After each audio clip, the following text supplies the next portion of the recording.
আসানসোলে রেলপার অঞ্চলে গারোইন নদীর দ্বারা উৎপন্ন সমস্যা সমাধানের জন্য ধর্ণা প্রদর্শন কর্মসূচি। এটাই বলছি যে পৌর নিগম নির্বাচনের সময় সমস্ত দলই তার যে ইস্তেহার সেটাতে গারোই নদী তার ফার্স্ট প্রায়োরিটি ছিল। আমাদেরও ছিল, তৃণমূল কংগ্রেসের ছিল, সিপিএমের ছিল। তৃণমূল কংগ্রেস জোর করে জয়লাভ করেছে, তারা ক্ষমতায় এসছে। তারা ক্ষমতায় আসার পর 2 মাস পর কিন্তু আমরা আন্দোলনে নামিনি। আমরা তাদেরকে অ্যাডিকুয়েট সময় দিয়েছি। 2 বছর পেরিয়ে গেল।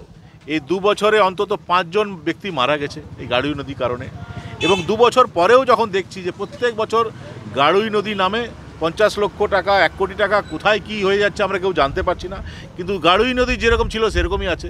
মানুষের জীবন যেভাবে বিপন্ন ছিল ঠিক একইভাবে বিপন্ন আছে। তখন নিরুপায় হয়ে বারবার বলার পরেও যখন পৌর নিগম কোনো ব্যবস্থা নিল না, তার সঙ্গে সঙ্গে আপনি দেখবেন যে এই যে বয়স্ক লোকদেরকে দেখছেন বার্ধক্য ভাতা 4 মাস হয়ে গেল, 4 মাস ধরে বার্ধক্য ভাতা পাচ্ছে না। রাস্তাঘাটের অবস্থা আপনি দেখুন, পানীয় জল আসানসোলে মানুষ পাচ্ছে না, সাফাই হচ্ছে না, আলো জ্বলছে না, পুরো পরিষেবা বলতে যেটা বোঝায় কোনোটাই হচ্ছে না। তাহলে পৌর নিগমে কেন ওনারা বসে থাকবে? যেখানে উপস্থিত ছিলেন বিশেষ বক্তা প্রাক্তন মেয়র তথা বিজেপি নেতা জিতেন্দ্র তেওয়ারি।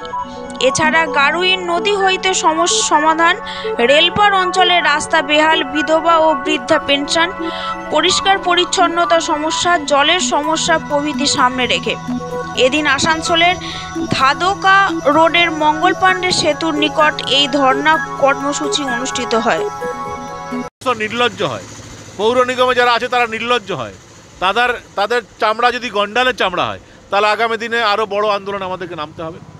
गाड़ी बहुत ब्रेक डाउन है, रास्ता इतना खराब है, सारा पैसेंजर पार्टी पॉलिटिक्स को गाली देता है।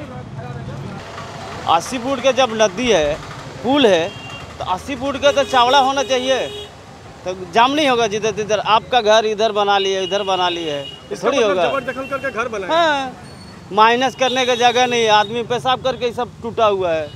नहीं कराइए, जितना नदी है उतना क्लियर कीजिए, और क्या कहने का है। नदी को सफाई करिए, रोड को क्लियर करिए। हैं नदी के ऊपर जो घर बन गया, हाँ तो वही तो आप लोग देखिए, अंधार आदमी क्या देखेगा, हम लोग क्या देखेगा, आप देखिए। আমরা সমস্ত জায়গাতে কিছু জায়গা দেখবেন ভাঙার অর্ডার করেছি, আমরা স্টপ ওয়ার্ক করেছি, বিভিন্নভাবে ফাইন করেছি। আপনারা খবর নিয়ে দেখতে পারেন 1 কোটি, 1.5 কোটি, 5 কোটি এরকম ফাইন বিভিন্ন আছে। যদি আপনারা সেই বিষয়ে কোনো অভিযোগ পেয়ে থাকেন আমাদের কাছে তদন্তে আপনাদের স্বার্থে আমরা সেগুলো আপনাদের সামনে উপস্থাপন করব।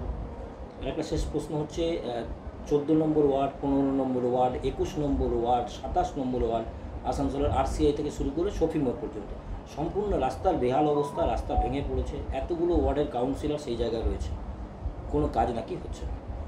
আমাদের রোডের অবস্থা সত্যিই খারাপ, যেটা আমরা অস্বীকার করতে পারি না। আমরা এই কাজটা আমরা দিয়েছি, আমরা 2টো ফেজে এই কাজ দিয়েছি। একটা আমাদের টানেল মোড় থেকে রূপকথা সিনেমা হল পর্যন্ত, কেটি রোডের পুরোটাই, এবং ওখান থেকে আরসিআই মোড় পর্যন্ত, যেটা আমাদের প্রায় 1 কোটি টাকার কাজ। এটা আরএসপি ফান্ডে গেছে, আমরা 2বার এটা দিয়েছি। প্রথমবারে আমরা ফান্ড পাইনি, দ্বিতীয় ধাপে আমরা আরএসপি ফান্ডে এটা দিয়েছি। আরএসপি ফান্ড অ্যালাউ হয়েছে, কিন্তু এখনও আমাদের কাছে এসে পৌঁছয়নি। যখন আসবে আমরা সত্তর কাজ শুরু করব।